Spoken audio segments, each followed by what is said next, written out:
In the 1988 presidential campaign, while George H.W. Bush promised to address global warming with the power of what he called the White House effect, the George C. Marshall Institute, founded by Jastrow to support Reagan's Cold War anti-communism, began shifting its focus from the declining Soviet threat to environmental alarmism. How did Jastrow's sites and Nuremberg attempt to blame anthropogenic warming on the sun? And what does this reveal about the very concept of denial? Also, how did the IPCC relate to that dynamics, and why do we witness at the same time the foundation of the Global Climate Coalition? In 1988, when George H.W. Bush, who has been vice president under Ronald Reagan, runs for office, he takes climate change seriously, and he makes a big speech where he says, those people who say we're powerless to do anything about the greenhouse effect have never heard of the White House effect. And so he's saying if he's elected, he'll use the power of his office to do something. And of course, he does go to Rio de Janeiro, to the Earth Summit in 1992, and he signs the UN Framework Convention on Climate Change, and he makes this commitment to do something about global warming. But at the same time, there's a lot of pushback. And this is where we really see the shift, the political shift in the Republican Party. So before Ronald Reagan, before 1980, many Republicans were environmentalists. Republicans had played a key role in the early environmental movement in the United States, going back to the 1900s and 10s and 20s. Republicans, progressive Republicans like Teddy Roosevelt, had played a key role in the creation of the National Forest Service, the expansion of the national parks, the setting aside of spectacular places. The Grand Teton National Park was a project of John D. Rockefeller. So many Republicans were active in the environmental movement in the first half of the century. Many Republicans had really cared about what sometimes historians called aesthetic environmentalism, protecting beautiful places for recreation, hunting, fishing, hiking, skiing.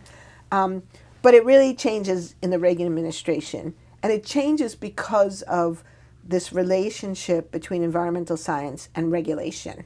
So starting in the late 60s and into the 70s, the U.S. federal government passes a set of laws, Clean Air Act, Clean Water Act, National Environmental Protection Act, which create a framework for environmental protection in the United States, not just to set aside a few places of conspicuous natural beauty, like the Grand Teton or the Grand Canyon or the redwood trees, all these big things, big trees, big canyons, big mountains, but more broadly to protect the environment for everyone. And so in some ways we can think of the second wave of environmentalism as being more democratic, with a little d, that is to say it's more about protecting the environment for all Americans, protecting the air that we all breathe.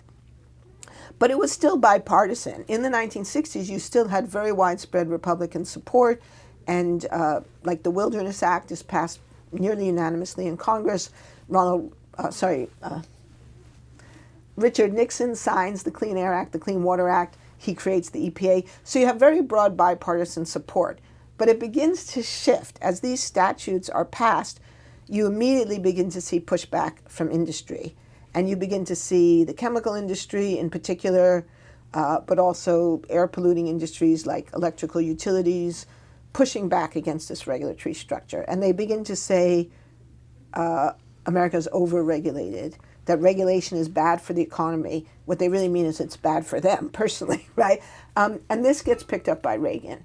And when Reagan runs for office, he specifically runs on an anti-regulatory platform and an anti-federal government platform, saying government's not the solution, government's the problem. And we're going to roll back these regulations and release the magic of the marketplace. This is one of Reagan's favorite lines. So this argument begins to be made, regulation is bad, the free market is good. To the extent that the federal government imposes regulations, the federal government is bad. You shouldn't like the federal government.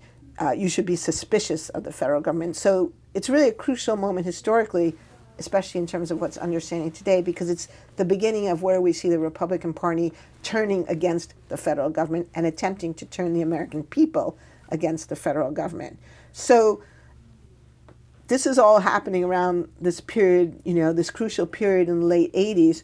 So when Bush gets elected and he wins office, but there's already a lot of pushback in Republican ranks. And we know in part from the work of a very wonderful graduate student in Switzerland, Audrey Lochscher. Not sure if I'm pronouncing her last name right, but we can fix it. That there was a big fight inside the Bush administration. There were people in the Bush administration who did not think that he should go to Rio, that he should not sign the Framework Convention. And we know some of those people were actually directly linked to the ExxonMobil Corporation, including the science advisor E.E. David, who actually worked for ExxonMobil. So there's this whole argument taking place, and it's right at this moment that Nirenberg and his colleagues write their first climate denial report in which they blame it on the sun. And so this becomes a key part of the strategy, to challenge the science by saying we don't really know what's causing this, and we don't know if it's greenhouse gases. It could just be natural variability. It could just be changes in the amount of sunshine that's reaching the planet. Now, they know that's false because Jim Hansen has already done the work that refutes that claim, but they misrepresent Hansen's work.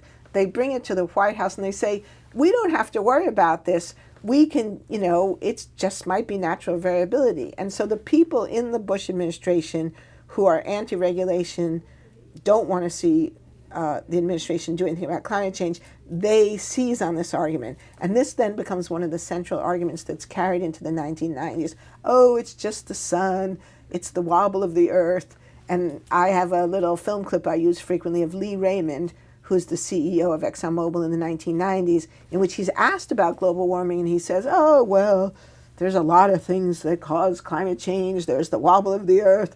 There's sunspots. And this really encapsulates the strategy. It's not a lie, because there are sunspots. It's not a lie, because the earth does wobble.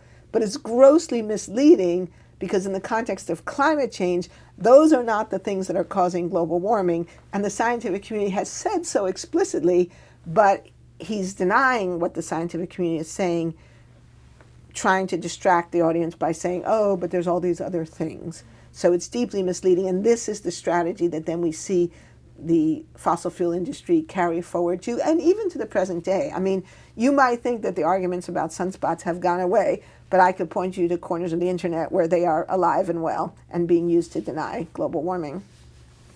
Second part of your question about Ben Santer. So as the 1990s developed, the attacks on science become fiercer and more disgraceful. And one of the most disgraceful was an attack on the scientist Ben Santer.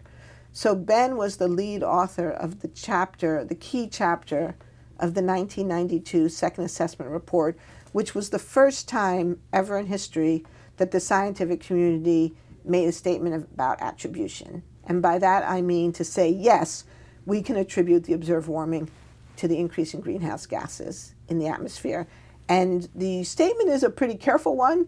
Ben Santer has written about this. They argued at great length about specific words, but the conclusion was that the balance of evidence suggests a discernible human impact on the global climate. And that was a pretty measured statement. It wasn't crazy, it wasn't alarmist, and it was agreed to by all of the scientists and the government representatives involved in that report. But the Wall Street Journal ran an attack on Ben, written by Fred Seitz, in which they claimed that he had inappropriately changed the report after it had gone through peer review.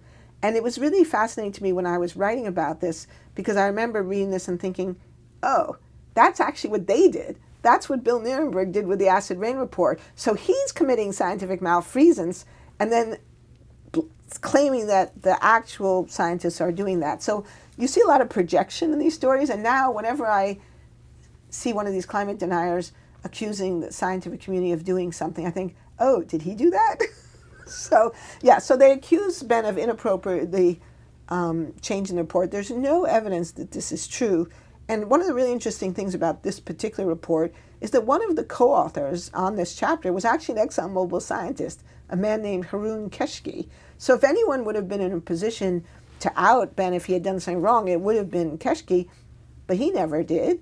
And he's never, as far as I know, ever claimed that Ben did anything wrong. But this was splashed all over the pages of the Wall Street Journal and then repeated. And by the late 90s, we have the rise of the internet. So then you begin to see this claim repeated on the internet saying that, the Wall Street Journal had shown that Ben Santer had inappropriately changed this report. It was completely false, but it did a lot of damage. It did a lot of damage to Ben Santer personally, who really suffered a lot during this period. And it did a lot of damage to the credibility of the IPCC, because now a lot of people thought that the IPCC was fudging its reports.